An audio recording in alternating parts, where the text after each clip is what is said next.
Bismillah, elhamdülillah ve salatu ve selamu ala Resulillah amma ba'd. Assalamu alaikum ve rahmetullahi ve berekatuh. Muhterem kırındaşlar, anlavatqınınla Muhammed İbn Süleyman Maghribi'nin Cem'ul Fevaid min Cami'il Usul ve Mecmu'uz Zavaid namlı kitabının 5. tomi. Biz İçimlikler bölümünü okuvatkan KG7'de olmuşturumuz. Sirk serişki boluduğun qaçılar, içki boluduğun ve içki bolmaydıgan sirkiler ve qaçılarga alaqadar hükümler.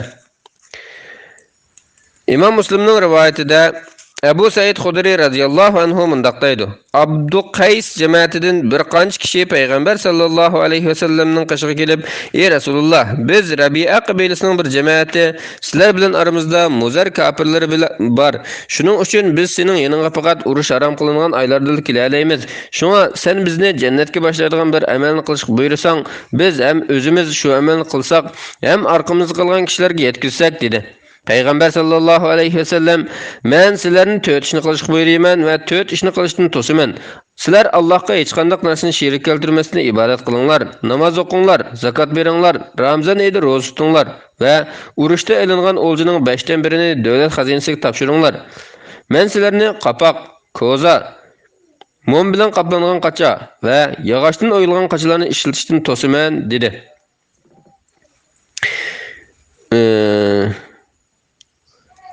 Ular, "Ey Rasulullah, sen yağaçtan oyulgan qaçını näden bilsen?" dep soragan edi. Peygamber sallallahu aleyhi ve sellem, "Bilemen, sizlar kötekning o'tturini oyup, qaçı yasap, uning ichiga xorum qaçılap, üstiga suv qo'ysizlar.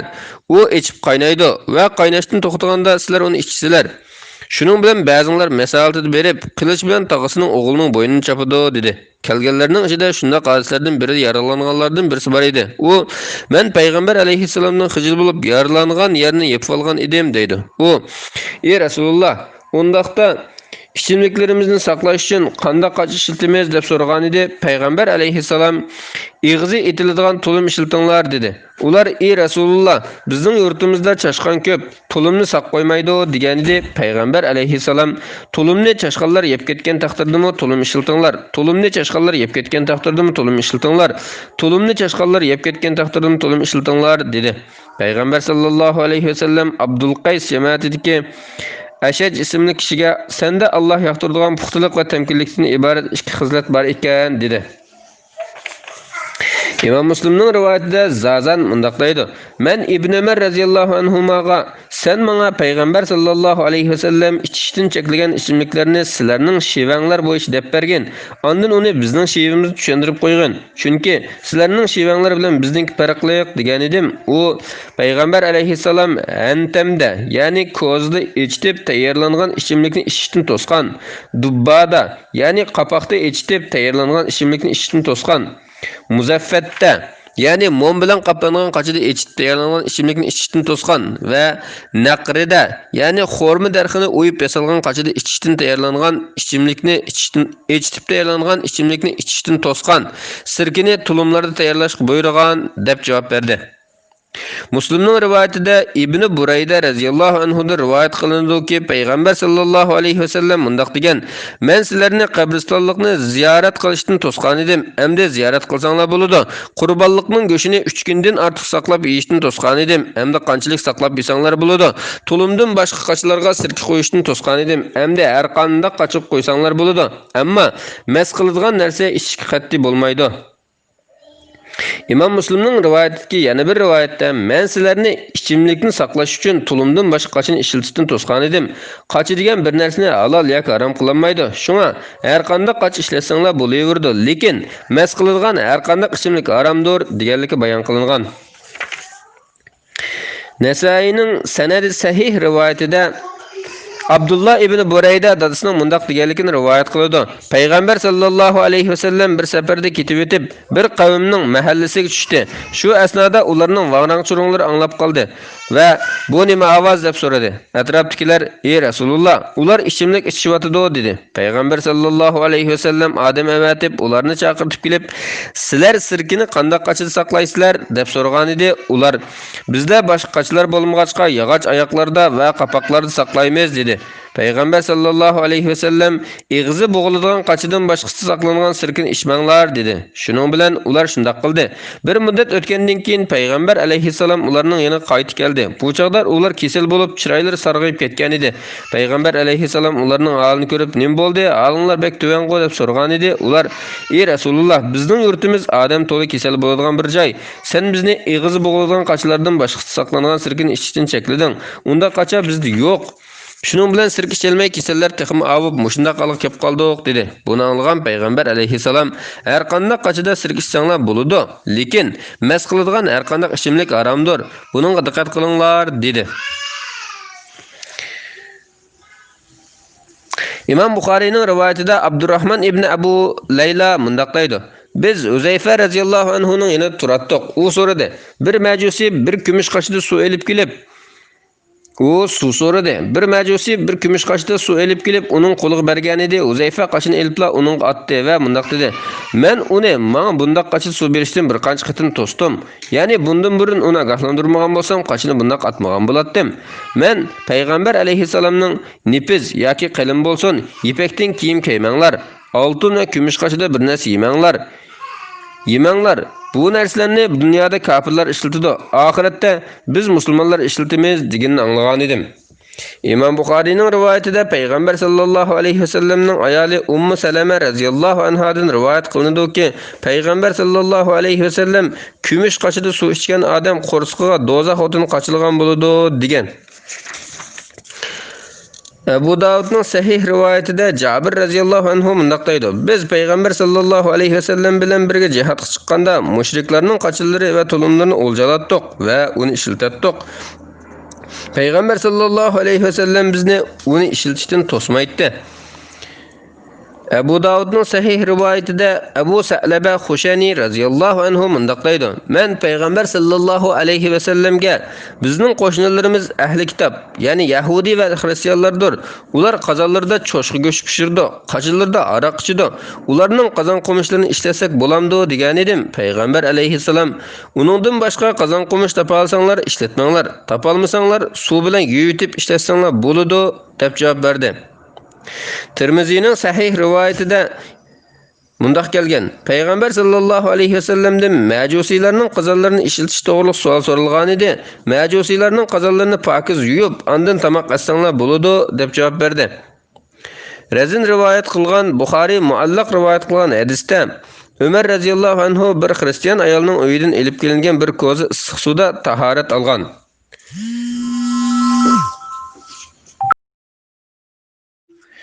Bismillah, elhamdülillah ve salatu ve selamu ala Resulillah amma ba'du. Assalamu alaikum ve rahmetullahi ve berekatuh. Muhterem qarindoshlar, anglayotganinglar Muhammad ibn Sulayman Maghribining Jam'ul Fawaid min Jami'ul Usul ve Mecmu'uz Zawaid nomli kitobining 5-tomi. Biz ichimliklar bölümünü o'qib bo'lgan, kiyim-kechak va zib-zinnat bölümünü boshlaymiz. Oltin, ipak, yung va chupur qatorliqlar. Nesai'ning sahih rivoyatida Uqba ibn Amir radhiyallohu anhudan rivoyat qilinadiki, payg'ambar sallallohu alayhi vasallam oil tavobatlarini dunyoning zib-zinnatlarini ishlatishdan va ipak kiyimlarini kiyishdan cheklab mundaq deydi: "Sizlar jannatning zib-zinnatlari bilan zinatlanishni va jannatning ipak kiyimlarini kiyishni xohlasanglar, bu dunyoda u narsalarni ishlatmanglar." Nesai'ning sahih rivoyatida Muaviya radhiyallohu anhudan rivoyat qilinadiki, payg'ambar sallallohu alayhi vasallam oltinni parchalamasdan, butun esvilishdan va ipakdan to'qilgan egarga minishdan to'sgan. Nesai'ning sahih rivoyatida Ali ibn Abu Talib radhiyallohu anhu mundaq deydi: Payg'ambar sallallohu alayhi vasallam o'ng qo'lida ipakni, so'l qo'lida oltinni tutib turib, bu ikkisi ummatimning erlariga haramdir degan.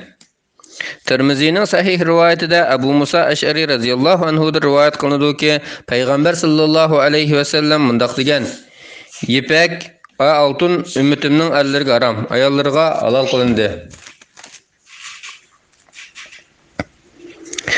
Buxoriyning rivoyatida Umar ibn Xattob radhiyallohu anhu dan rivoyat qilinadiki, payg'ambar sallallohu alayhi vasallam mundaq degan: "Bu dunyoda ipak kiyim kiyganlar oxiratda ipak kiyimdan nasibasi bo'lmagan kishilardir."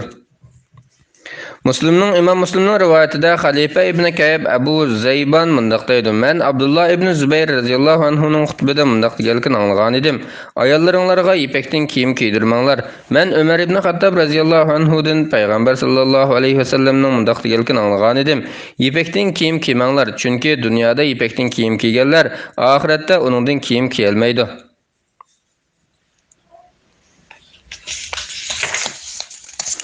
İmam Buxariyning rivoyatida Ibn Umar radhiyallohu anhuma mundaq deydi. Umar radhiyallohu anhu bozorda qalin ipekdan tikilgan bir tonning setilayotganligini ko'rib, uni payg'ambar alayhisalomning yoniga olib bordi-da, "Ey Rasululloh, buni setib olib, beyitlarda va sirtin elchilar kirganda kiygan" degan edi. Payg'ambar alayhisalom buni dunyoda, oxiratda buningdan nasibasi yo'q kishilar kiydi dedi. Bir mezgildan keyin payg'ambar alayhisalom Umarga bir tal ipak ton evetdi. Buni ko'rgan Umar tonni olib payg'ambar alayhisalomning yoniga keldi va "Ey Rasululloh, sen o'tganda buni dunyoda, oxiratda buningdan nasibasi yo'q kishilar kiydi degan eding. Endi bu ipak tonni menga evatibsan-ku" degan edi. Payg'ambar alayhisalom uni setib puli bilan ehtiyojingni qamdasan dedi. İmam Müslimning rivoyatida Ibn Umar radhiyallohu anhuma mundaq deydi. Umar ibn Xattab radhiyallohu anhu Utarid Tamimining u podshohlarning huzuriga kirib chiqadigan va ularning mol-mulkidan bahri bo'lgan kishida. Bozorda bir dona yo'lliq ipak tonni sotmoqchi bo'lganligini ko'rib, payg'ambar sallallohu alayhi vasallamning qashiga keldi va "Ey Rasululloh, men Utaridning bozorda bir dona yo'lliq ipak tonni sotmoqchi bo'lganligini ko'rdim. Sen shuni setib olib, sirtdan arablarning elchilari kelganda va juma kunlari kiygan bo'lsang" degan edi. Payg'ambar alayhisalom ipak kiyimni dunyoda, uningdan oxiratda nasibasi yo'q kishilar kiydi dedi. Keyin payg'ambar sallallohu alayhi vasallamga yo'lliq ipak tondan bir qanchasi kelgan edi. Uningdan birini Umarga, birini Usama ibn Zaydga evatdi va Ali radhiyallohu anhuga birini berib, "Sen buni apirib, yirtib, oilangdagi ayollarga yog'liq qilib bergan" dedi.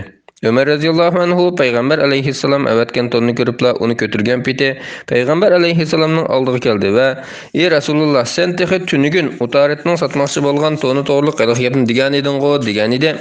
Payg'ambar alayhissalom "Men sana uni kiysin deb evatmagan, seni boshqa bir ishlarga ishlatib foydalanar deb evatgan" dedi. Ammo Usama uni kiyib keldi. Shuning bilan payg'ambar alayhissalom uningga tikilib bir qarab edi. Usama payg'ambar alayhissalomning o'zi qilgan ishga norozi bo'lganligini bayqab, "Ey Rasululloh, menga nima ish bunday qaraysan? Bu tonni sen o'zing evatgan tursang" degan edi. Payg'ambar alayhissalom "Men sana uni kiysin deb evatmagan, uni yirtib oilasiga ayollarga yog'liq qilib berarmikin deb evatgan" dedi. İmam Buxoriydagi yana bir rivoyatda Umar ibn Xattab radhiyallohu anhu o'tonni Makkadagi mushrik qarinishiga avatib berdi deyilgan. İmam Müslimning rivoyatida Jabir ibn Abdullah radhiyallohu anhuma mundaq deydi. Bir kuni payg'ambar sallallohu alayhi vasallam o'ziga hadiya qilingan qalin bir ipak tonni kiyib, uzun o'tmayli silvatdi. Ondan uni Umar radhiyallohu anhu avatib berdi.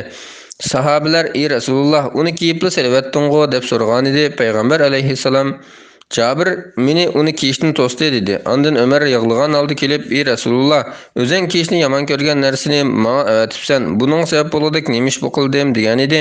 Payg'ambar alayhissalom "Men sana uni kiysin deb bermadim, setib foydasin deb berdim" dedi. Shuning bilan Umar radhiyallohu anhu uni 2000 tangaga sotdi.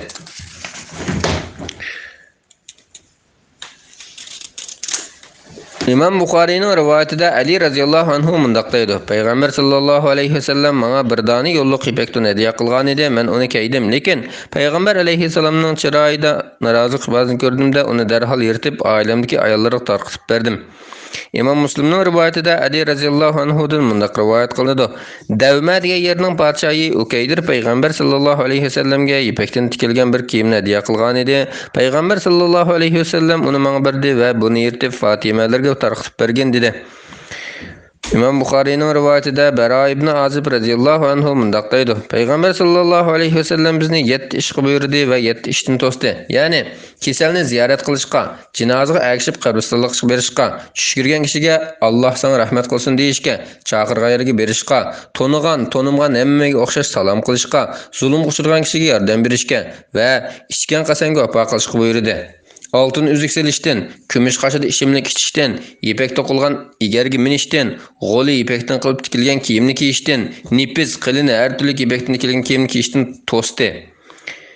Nasaining sahih rivoyatida Ali radhiyallohu anhu mundaq deydi. Payg'ambar sallallohu alayhi vasallam meni mundaq 3 ishdan to'sdi. Kishilarni Kishilarni to'sdi deyolmayman, chunki u meni to'sdi. Uning biri oltin uzuk selish, yana biri qo'li ipakdan qilib tikilgan kiyimni kiyish, uchinchisi qip-qizil bo'yalgan kiyimni kiyish. Abu Davudning sanadi sahih rivoyatida Jabir radhiyallohu anhu mundaq deydi: "Ipakdan tikilgan kiyimlarni o'g'illarga kiydirmaydik, qizlarga kiydiratdik." Abu Davudning sahih rivoyatida Ibn Abbas radhiyallohu anhu mundaq deydi: Payg'ambar sallallohu alayhi vasallam sap ipakda to'qilgan kiyimni kiyishdan to'sqan. Shunga ipakda ishlangan yoki to'qilmasda ipak qo'shimcha modda sifatida qo'llanilgan kiyimni kiysa bo'ladi.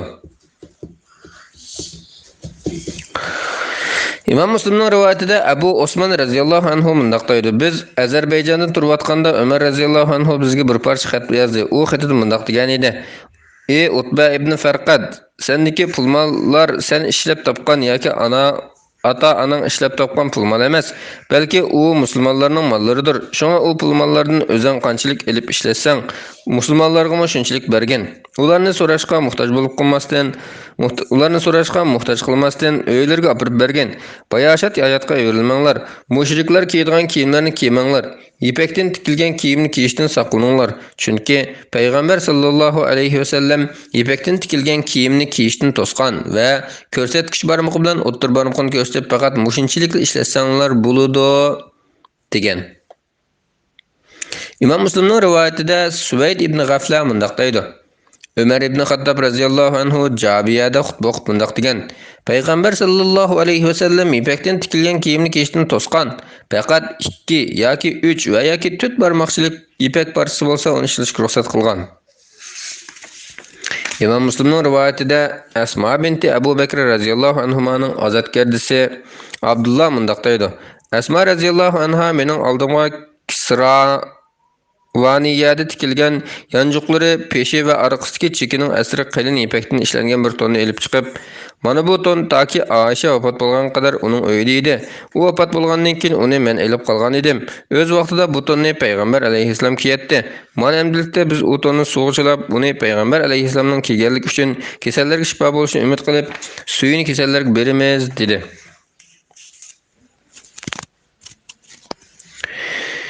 İmam Malikning rivoyatida Hisham ibn Urva dadasining mundaq deganligini rivoyat qiladi. Aisha radhiyallohu anha o'zining ipak aralash ikki tarafida yo'li bor bir kiyimni Abdullah ibn Zubayrga kiydirib qo'ygan. İmam Buxoriyning rivoyatida Anas radhiyallohu anhu mundaq deydi: Zubayr va Abdurrahmonning badanda qishiqaq bo'lganlikdan Payg'ambar sallallohu alayhi vasallam ularning ipakdan tikilgan kiyimini kiyishga ruxsat qilgan. Abu Davudning sahih rivoyatida Aisha radhiyallohu anha mundaq deydi: Men Payg'ambar sallallohu alayhi vasallamga bir qora chapon tikib berdim. Payg'ambar sallallohu alayhi vasallam uni kiydi, lekin chapondan yungning puruq kelib turg'achqa silvetdi. Payg'ambar alayhisalom xushburoqni yaxshi ko'radi. Abu Davudning sahih rivoyatida Abu Burda radhiyallohu anhu mundaq deydi: Dadam menga: "Ey o'g'lim, agar sen bizni Payg'ambar sallallohu alayhi vasallam bilan yomg'irda ketayotgan vaqtimizni ko'rgan bo'lsang, bizdan chiqqan puroqni qo'ydan kelayotgan o'xshaydi deb qolatding" dedi. İmam Müslimning rivoyatida Abu Burda radhiyallohu anhu mundaq deydi: Men Aisha radhiyallohu anhaning qashiga kirgan edim. U bizning oldimizga Yamanda ishlangan qalin raqtdan bir ishton va bir qancha yerida yamoq bor bir tonni elib chiqib qasam qilib turib, Payg'ambar sallallohu alayhi vasallam vafot bo'lganda ustida mana shu ikki kiyim bor edi dedi.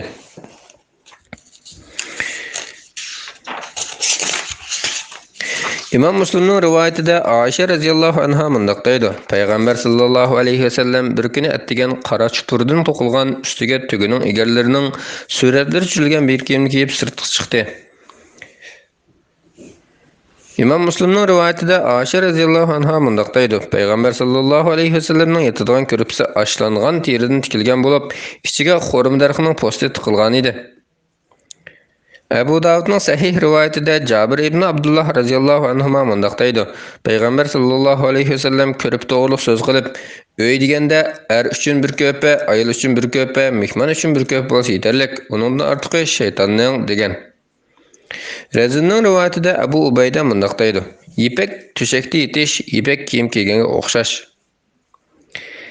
Tirmizining sahih rivoyatida Abu Malih radhiyallohu anhu dadasining mundaq deganligini rivoyat qiladi: Payg'ambar sallallohu alayhi vasallam yirtqich hayvonlarning terisini ko'rib qolib yetishdan to'sqan. Abu Davud'un senedi sahih rivayetinde Utba ibn Abdusulami radhiyallohu anhu mundaq deydi. Men öz vaqtida Payg'ambar sallallohu alayhi vasallamdan kiyim talab qilgan edim. Payg'ambar sallallohu alayhi vasallam menga ikki qur yirik kiyim berdi. Mana hozir qarindoshlarim orasida eng esil kiyingini men bo'lib qoldim. Assalomu alaykum va rahmatullohi va barakatuh. Bismillah, alhamdulillah, ve salatu ve selamu ala Resulillah, amma ba'du. Assalamu alaikum ve rahmatullahi ve berekatuh. Muhterem kardeşler, anlavatqınınla Muhammed İbn Süleyman Mağribi'nin Cem'ul Fevaid min Camil Usul ve Mecmu'l Zavaid namlı kitabının 5. tomu. Biz kiyim-kechak ve zibzinat bilimini okuvatkan KG'den davamlaştırırız. Kiyim-kechak kiyishning adabları ve kiyim-kechakning shekli. İmam Buxariyning rivayetinde Abu İmran mundaq deydi. Enes radhiyallohu anhu cuma kuni kishilarning qilin tonlarini kiyib olganligini ko'rib, bular Xaybarning yahudilari o'xshab qopti dedi.